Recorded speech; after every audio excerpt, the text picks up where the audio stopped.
अस्सलामुअलैकुम रहमतुल्लाहि वबरकातुहू। दोस्तों, आज हम कुवैत की कुछ बड़ी और अहम खबरें जो आ रही हैं वो आप तमाम दोस्तों के साथ शेयर करने वाले हैं। जो कुवैत में रहने वाले अजनबी लोग हैं उन तमाम लोगों के लिए काफ़ी ज़्यादा बड़ी और इम्पोर्टेंट होने वाली है। पहली अपडेट दोस्तों, आपको बता दें कि चेयरमैन यानी डोमेस्टिक वर्कर के चेयरमैन खालिद अल खदन ने घोषणा की है कि भारतीय घरेलू कामगारों का पहला बैच 10 दिनों के भीतर कुवैत पहुंच जाएगा। अल राय रिपोर्ट के मुताबिक बयान में अल खदन ने बताया कि घरेलू लेबर ऑफिसों के संचालन को 1.5 साल के लिए सस्पेंड कर दिया गया था। उन्होंने स्वीकार किया कि इन ऑफिसों के लिए स्थानीय लेबर मार्केट को पूरी तरीके से घरेलू कामगारों को उपलब्ध करवाने में समय लगेगा। यानी कि बहुत सारे डोमेस्टिक वर्कर, आपको पता ही है कि पिछले 1.5 सालों में कुवैत छोड़कर अपने देश वापस जा चुके हैं। तो इन तमाम लोगों को अब रिकवर करने में, कुवैत में इतने डोमेस्टिक वर्कर लाने में काफ़ी टाइम लगेगा।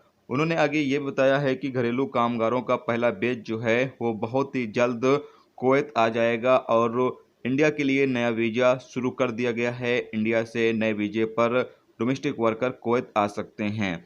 उन्होंने आगे ये भी कहा है कि तकरीबन 280 फिलीपीनी डोमेस्टिक वर्करों के हवाले से उन्होंने बताया कि इस मुद्दे को भी सुलझाया जा रहा है। यानी 280 फिलीपीन से भी डोमेस्टिक वर्कर की लाने की तैयारी चल रही है और इस मुद्दे को भी सुलझाया जा रहा है बहुत ही जल्द। यानी रमज़ान से पहले हो सकता है फिलीपीन से भी बहुत सारे डोमेस्टिक वर्कर की एंट्री कुवैत के अंदर नए वीज़े पर हो जाए। तो ये एक बड़ी खबर आ रही थी, सोचा आप लोगों के साथ शेयर कर दिया जाए। जैसा कि आप लोगों के कमेंट आ रहे थे कि भाई क्या नया वीज़ा डोमेस्टिक वर्करों का निकल रहा है, तो आपको बता दें कि नया वीज़ा डोमेस्टिक वर्करों का निकल रहा है। बाकी किसी प्रोफेशन का अभी नया वीज़ा जारी नहीं हो रहा। बाकी किसी भी प्रोफेशन का नया वीज़ा जारी होगा तो आप तमाम दोस्तों के साथ शेयर जरूर करेंगे।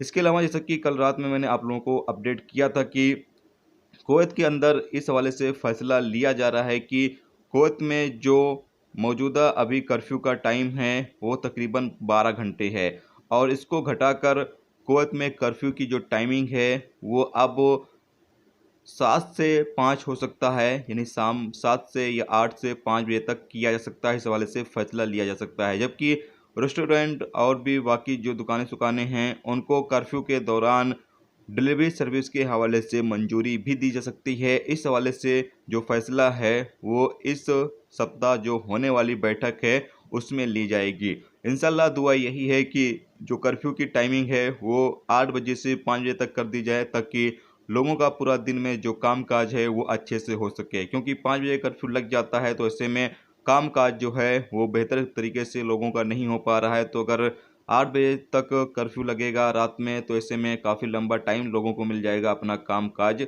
करने के लिए। इसके अलावा आपकी जानकारी के लिए बता दें कि कुवैत में आज जो कोरोना वायरस के केस हैं वो थोड़े से कल से आज बेहतर निकले हैं। 1211 केस निकले हैं और 9 लोगों की मौत हुई है। जबकि रिकवरी जो है वो माशाल्लाह काफ़ी अच्छी हुई है कि 1365 रिकवरी हुई है और पिछले 24 घंटे में 7319 लोगों का कोरोना टेस्ट किया गया है। इस वक्त कुवैत में 14,513 केस एक्टिव हैं जबकि 198 केस आईसीयू में हैं। अब बात कर लेते हैं जो लोग दुबई में फंसे हुए हैं। बहुत सारे दोस्तों के सवाल आ रहे हैं कि भाई हम क्या करें, हम दुबई में फंसे हुए हैं, वापस अपने इंडिया लौट जाएं या फिर इंतज़ार करें।